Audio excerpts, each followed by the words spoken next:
Very good morning and sweet welcome to my YouTube channel WRTSB। आज के इस video session में हम सॉल्व करने जा रहे हैं exercise 9.4 question number 11। The sum of four straight terms of a GP is 39/10 and a product is 1। Find a common ratio at the terms. आपके पास पहले तीन टर्म्स से उनको जब आप ऐड कर रहे हो तो कितना आ रहा है 39/10 आ रहा है। और जब उन्हीं तीन टर्म्स को जब आप मल्टीप्लाई कर रहे हो तो कितना वैल्यू आ रहा है 1 आ रहा है। हमें क्या फाइंड करना है, कॉमन रेशियो की वैल्यू फाइंड करनी है और टर्म्स की वैल्यू फाइंड करनी है। यहाँ पे हम क्या लिखेंगे, सॉल्यूशन लिख लेते हैं। कभी भी आपके पास तीन टर्म्स देने हो ना जीपी में, तो आप सबसे पहला टर्म्स क्या लोगे, ए अपॉन आर। दूसरा टर्म हो जाएगा आपका ए और तीसरा टर्म आपका हो जाएगा ए आर। होता क्या है कि जैसे ही आप प्रोडक्ट निकालोगे, जैसे कि यहाँ पे A upon are into A into A R, तो यहाँ पे आर से हम कट जाता है, तो इससे हमारा कैलकुलेशन बहुत इजी हो जाता है। हमें एक ही स्टेप में हमें ए की वैल्यू ही मिल जाती है। तो इसलिए हम क्या करते हैं, पहला टर्म को ए अपॉन आर, दूसरा टर्म को ए और तीसरा टर्म को ए आर लेंगे। यहाँ पे लिख लेंगे हम let the first three terms of a GP be पहला टर्म a अपॉन r, दूसरा टर्म a और तीसरा टर्म ए आर। गिवन आपके पास क्या है, जो भी गिवन है उसको हम लिख लेते हैं।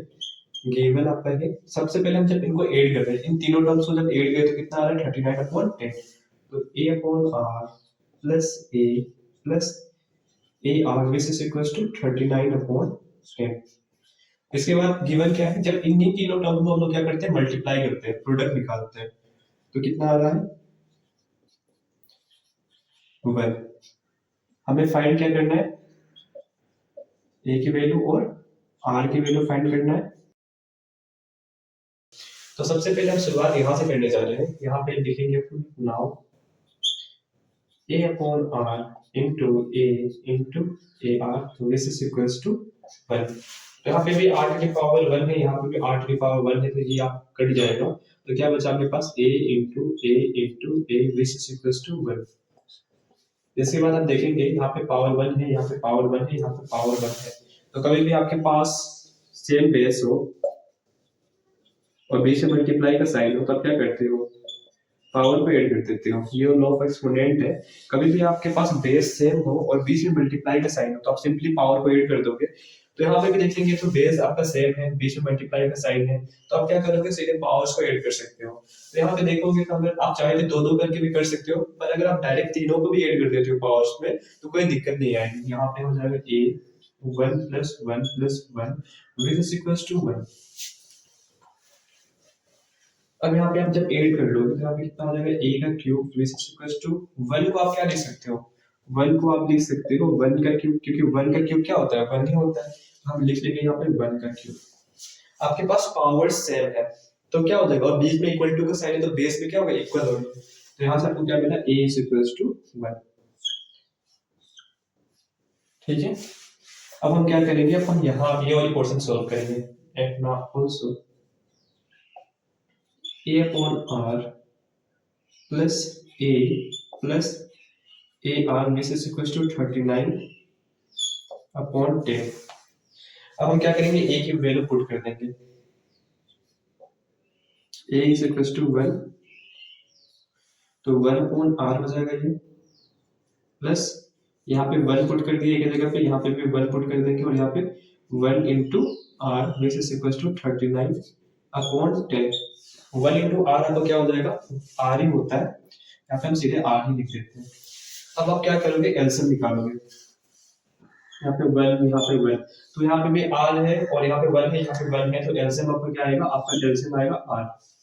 जैसे आपको होता है ना, जैसे r है 1 है तो आप एलसीएम निकालोगे तो r 1 जा 1 जा 1 जा, तो एलसीएम की वैल्यू क्या आ रही है, r आ रही है। तो आपने एलसीएम निकाला तो r आपका एलसीएम है, और यहाँ पे जो है उसको लिख लेते हैं। अगर किसी को एलसीएम निकालना नहीं आता है तो हम अभी सॉल्व करेंगे इस प्रोसेस को। तो यहाँ पे देखिए आपका एलसीएम कितना है, r।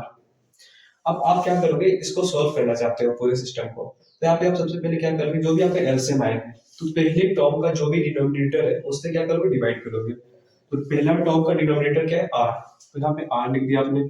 तो r into 1 is equals to r, यहाँ पे 0, यहाँ पे जो भी क्वेश्चन है ना उसको आप क्या करोगे, न्यूमरेटर से मल्टीप्लाई कर दोगे।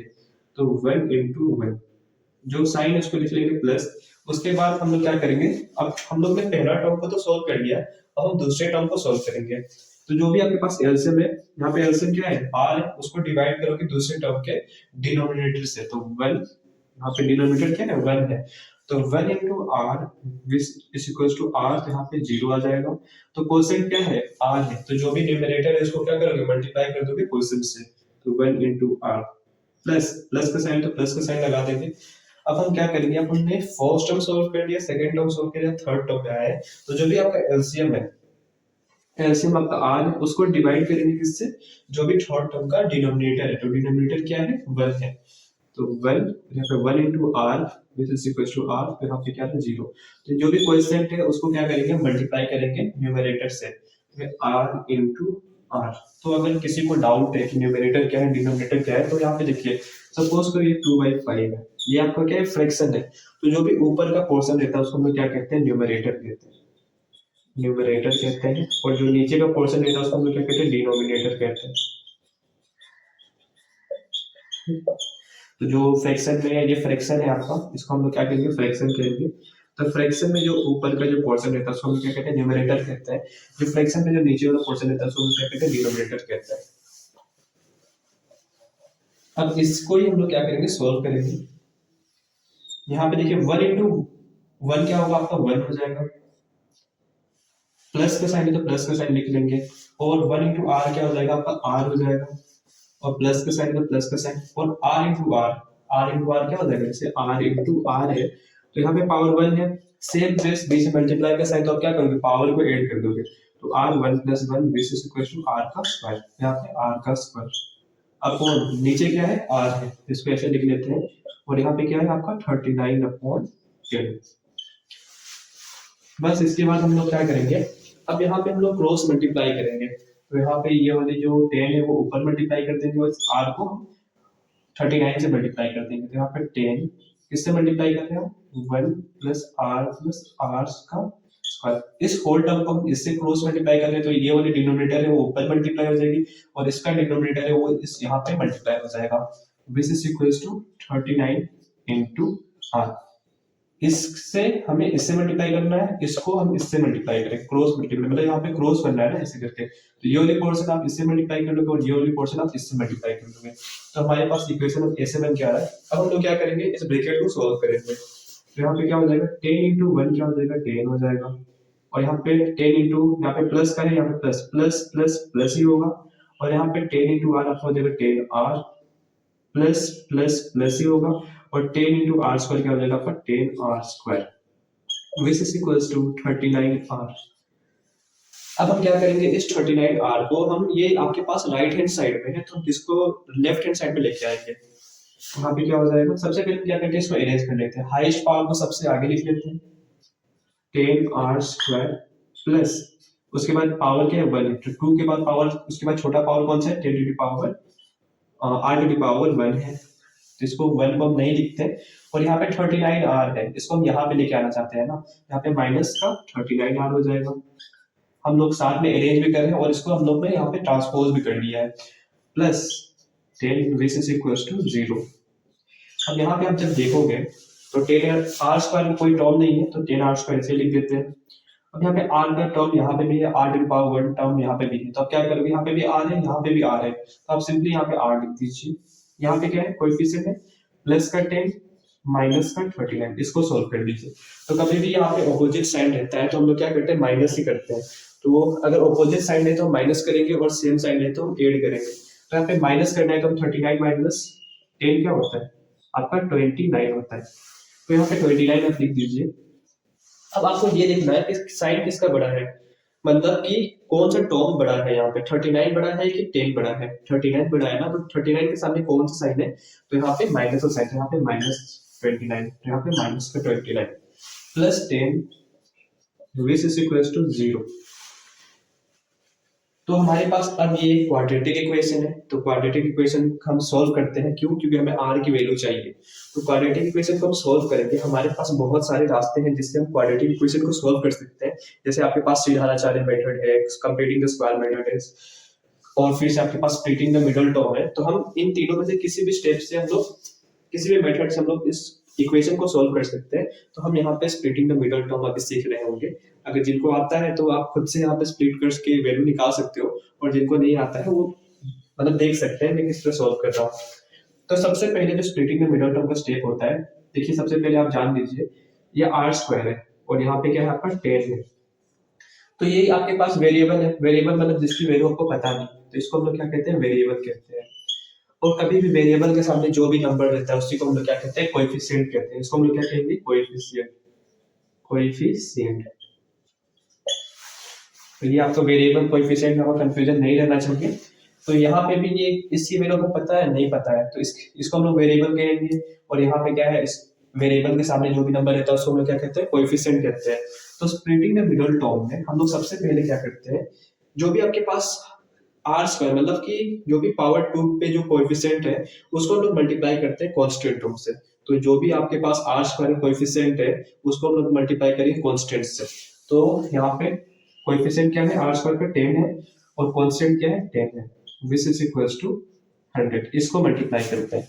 सबसे पहला स्टेप देखिए, जो भी कोएफिशिएंट है आर स्क्वायर का, कोएफिशिएंट मतलब इसके सामने वाला नंबर, तो उसको हम लोग मल्टीप्लाई करेंगे कांस्टेंट से। साइन नहीं लेंगे अभी, जो भी न्यूमेरिकल वैल्यू है उस पे देखेंगे। तो जो भी आपके पास आर स्क्वायर कोएफिशिएंट है उसको हम लोग मल्टीप्लाई करेंगे कांस्टेंट से, तो 10 into 10 100 आ गया। अब इसका हम लोग क्या करेंगे, फैक्टराइजेशन करेंगे। तो 100 को आप क्या करोगे, फैक्टराइज करोगे, तो यहाँ पे 250 जा 100, 225 जा 50, 5 जा 25। ठीक है, इतना आपका काम खत्म हो गया वहां पे। अब सबसे पहले हमने क्या किया, r square coefficient into constant किया, तो यहाँ पे 100 आया। 100 का क्या किया, फैक्टराइजेशन कर दिया आपने। उसके बाद हमें क्या करना है, स्प्लिटिंग द मिडल टर्म। मतलब नाम से ही पता चला कि हमें मिडल टर्म को स्प्लिट करना है। तो मिडल टर्म क्या है आपका, माइनस का 29 आर। तो हमें क्या करना है, इस मिडल टर्म 29 को हमें दो नंबर्स में स्प्लिट करना है। तो उन दो नंबर्स में स्प्लिट करने की भी कुछ कंडीशन है। तो दो नंबर्स में हम ऐसे स्प्लिट करेंगे कि जब हम उन्हें मल्टीप्लाई करें तो कितना है हमारा ये नंबर 100, और दो नंबर्स में जो हम लोग ने स्प्लिट किया है उनके बीच में हम देखेंगे कौन सा साइन लगेगा। तो यहाँ पे कोई आपका क्या है, 29 है, तो यहाँ पे 29 लिख दीजिए, बस न्यूमेरिकल वैल्यू, साइन और कुछ न देखिए। तो यहाँ पे सबसे पहले जो कंडीशन ये है कि जब भी हम दो नंबर में 29 को दो नंबर में से स्प्लिट करेंगे कि जब मल्टीप्लाई करें तो हमारा 100 आए।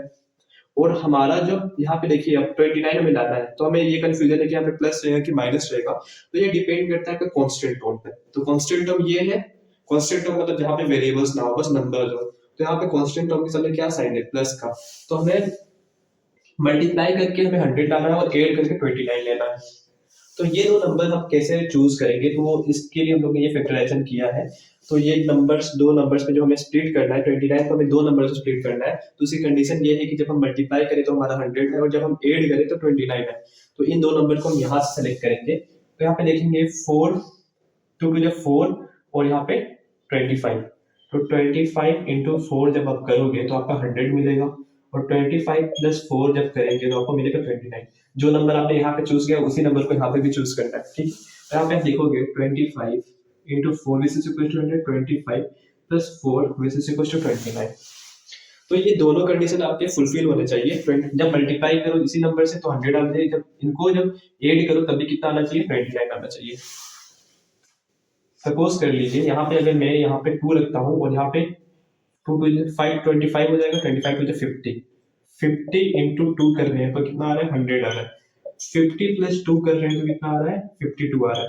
तो ये वाली कंडीशन तो फुलफिल हो जा रही है, पर ये वाली कंडीशन फुलफिल हो रही है, नहीं हो रही है। तो हमें दोनों ऐसा दो नंबर लेना है जो दोनों कंडीशन को फुलफिल करे। ये फुलफिल नहीं करना है, तो ये फुलफिल कर रहा है ना। 25 इंटू 4 इज इक्वल टू 100 और 25 प्लस 4 इज इक्वल टू 29। तो हम 25 को सॉरी 29 को दो नंबर से स्प्लिट कर सकते हैं। वो नंबर क्या है, 25 और 4। तो यहाँ पे हम लिख लेंगे 10r स्क्वायर माइनस 29 क्या लिख सकते हो, 25 plus 4r plus 10 which is equal to 0। अब हम इस ब्रैकेट को सॉल्व करेंगे। तो यहाँ पे 10r का square minus minus plus minus होता है, और 25 into R 25r minus plus minus 4, और यहाँ पे बाहर आ रहे तो हम यहाँ पे लिख देंगे plus 10 which is equal to 0। अब हमें क्या करना है, इन दोनों टर्म्स से हमें कॉमन निकालना है, इन दोनों टर्म्स से कॉमन निकालना है। तो सबसे पहले देखेंगे कॉमन मतलब कि जो इसमें भी हो इसमें भी हो। तो सबसे पहले हम वेरिएबल में देख लेते हैं। यहाँ पे r टू द पावर 2 है, यहाँ पे r टू द पावर 1 है। तो हम कभी भी लोवेस्ट पावर कॉमन लेते हैं, तो हमारे पास लोवेस्ट पावर क्या है, r टू द पावर 1 है, तो यहाँ पे r कॉमन लेंगे। अब नंबर्स में देख लेते हैं कि नंबर्स में क्या कॉमन लेना है।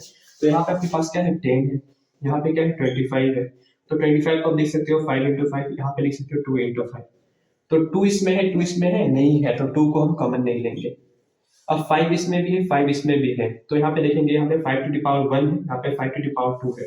तो कभी भी हम क्या करेंगे, लोवेस्ट पावर कॉमन लेंगे, तो हम 5 टू द पावर 1 मतलब 5 को ही कॉमन लेंगे। तो इन दोनों में से हम क्या कॉमन लेंगे, 10 और 25 में से हम 5 को कॉमन लेंगे, तो हम सिर्फ 5 लिख देते हैं। 10 आर स्क्वायर में से हमें क्या निकालना है, 10 आर स्क्वायर में से हमें क्या निकालना है, 5 आर निकालना है कॉमन में। तो हम 10 आर स्क्वायर को हम लिख सकते हैं, 10 को हम लिख सकते हैं 2 इंटू 5, और आर स्क्वायर को हम लिख सकते हैं आर इंटू आर। हमें क्या कॉमन निकालना है, 5 आर। तो 5 को हटा दीजिए और आर को हटा दीजिए, क्या मिले आपको 2 आर। यहाँ पे हमने कर दिया 2 आर। अब यहाँ पे माइनस का 25 आ रहा है, तो 25 को क्या लिख सकते हैं 5 इंटू 5, और यहाँ पे आर को आर लिख दीजिए। आपको 25 आर में से क्या कॉमन निकालना है, आपको निकालना है 5 आर को। 5 आर को हटाते हैं तो क्या बचा आपके पास, माइनस का 5। तो आपने इन दोनों टर्म्स में से कॉमन निकाल लिया है 5 आर। अगर आप कॉमन आपका सही है कि नहीं, तो आप मल्टीप्लाई करके फिर से देख सकते हो। अगर मल्टीप्लाई करते हो तो ये वैल्यू आती है, तो समझ जाना कि आपका जो कॉमन निकाला है आपने वो सही है। 5 इंटू 2 करोगे 10 आएगा, आर इंटू आर करोगे R square, plus minus minus हो गया, और फिर से 5 इंटू 5 25, और आर या 25 आर। ठीक है, अब आपको इनमें से कॉमन निकालना है।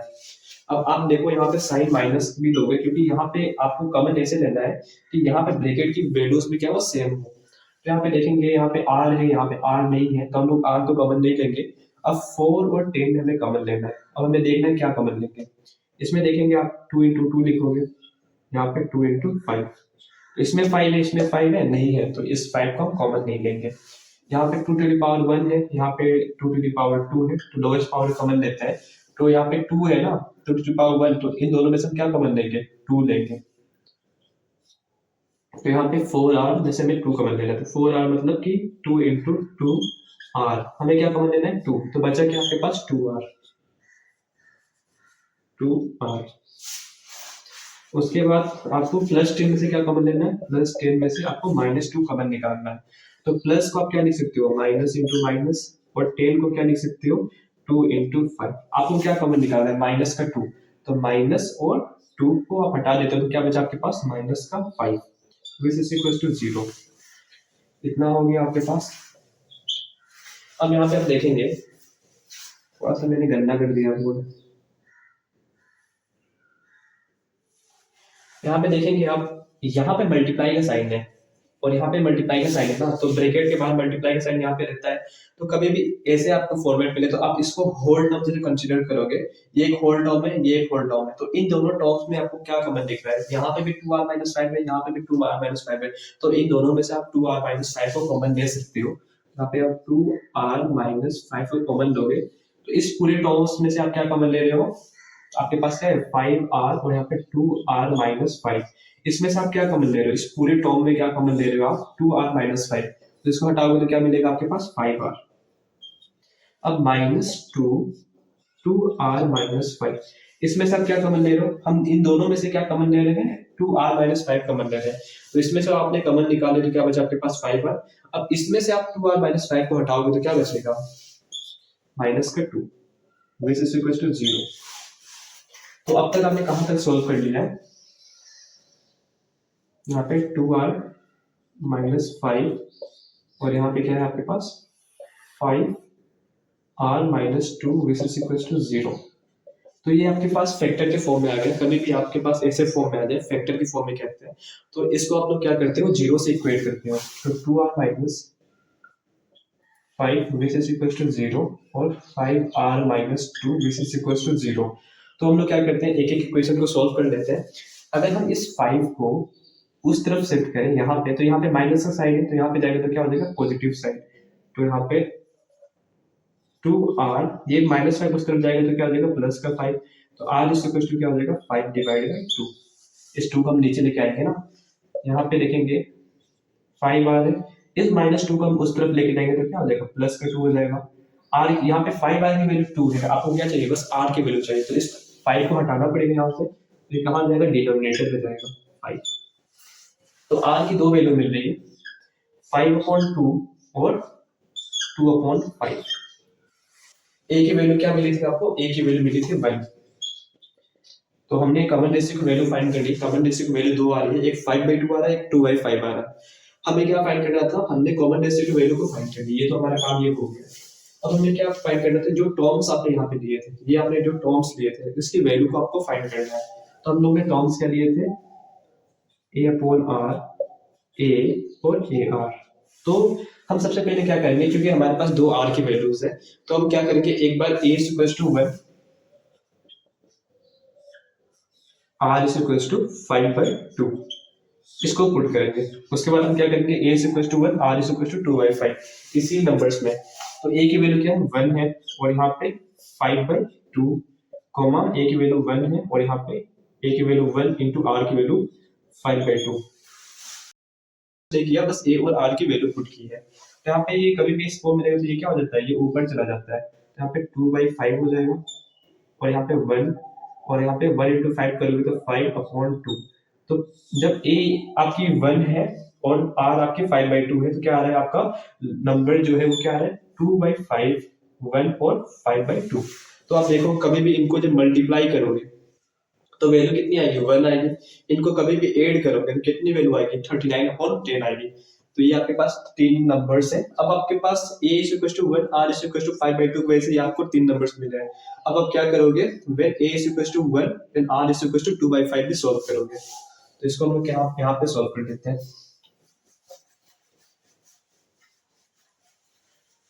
A is equals to 1, R is equals to 2/5। तो यहाँ पे देखेंगे आप, आपने नंबर्स क्या लिए थे, A/R, यहाँ पे A और यहाँ पे AR। तो यहाँ पे A की वैल्यू 1 है, R की वैल्यू क्या है, 2/5 है, और यहाँ पे A की वैल्यू 1 और A की वैल्यू 1 और R की वैल्यू 2/5। ठीक है, तो यहाँ पे देखेंगे, कभी देखिए आप कंफ्यूज मत होइएगा, यहाँ पे 1 2/5 है, ठीक है, तो हम इसको क्यों ऊपर भेज दे रहे हैं, तो कंफ्यूजन की बात नहीं, इसका मतलब ये कि 1 डिवाइड बाई 2/5 है। ठीक है, ये साइड में ये बताता है कि डिवाइड कर रहे हो आप, तो 1 डिवाइड बाई 2/5 को इसे लिख सकते हो ना, कभी भी इसको मल्टीप्लाई की फॉर्म में कन्वर्ट करते हो तो ये क्या होता है, रेसिप्रोकल हो जाता है, तो यहाँ पे क्या हो जाएगा, 5/2 हो जाएगा। ठीक है, तो इसको हम सिंपल तरीके से, अगर आप बहुत यूज कर चुके हो तो इसको सीधे आप क्या करते हो, इसको ऊपर भेज देते हो। यहाँ पे क्या होता है 5/2, और यहाँ पे 1 हो गया, और यहाँ पे 1 into 2 करोगे तो आपको क्या मिलेगा 2, और यहाँ पे 5। तो आपको दो तरह के लिस्ट ऑफ नंबर मिल रहे हैं, जब A is equals to 1 है, R is equals to 2/5 है, तो टर्म्स क्या मिल रहे हैं, 5/2, 1, 2/5। जब A is equals to 1 और R is equals to 5/2 मिल रहा है, तो आपको टर्म्स क्या मिल रहे हैं, 2/5, 1, 5/2। ठीक है, क्वेश्चन आपसे क्या कह रहा था कि जब भी आप फर्स्ट थ्री टर्म्स को ऐड करोगे तो 39/10 आएगा। तो आपके लिए होमवर्क है, इन तीनों को ऐड करना, आपको 39/10 मिलेगा। इन तीनों को जब मल्टीप्लाई करना तो आपको 1 मिलेगा। इन तीनों को जब आप ऐड करोगे तो आपको क्या मिलेगा, 39/10, और इन तीनों को जब मल्टीप्लाई करोगे तो आपको 1 मिलेगा। ठीक है, थैंक यू।